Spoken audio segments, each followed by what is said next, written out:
Well, they're hidden. You have to remove your water chamber by pressing down on the release tab here, slide it out, and voila, you have your filters.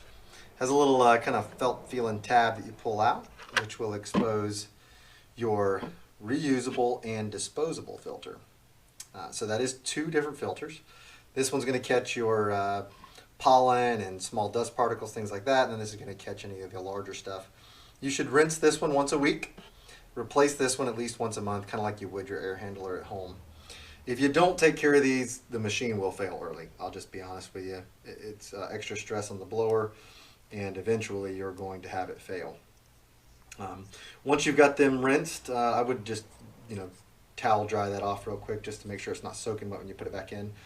Slip your disposable filter back in, making sure the little tab is in the right place there. And the disposable filter goes on the bottom, reusable up top, slides back in like a drawer, and you are set and ready to go. At that point, you can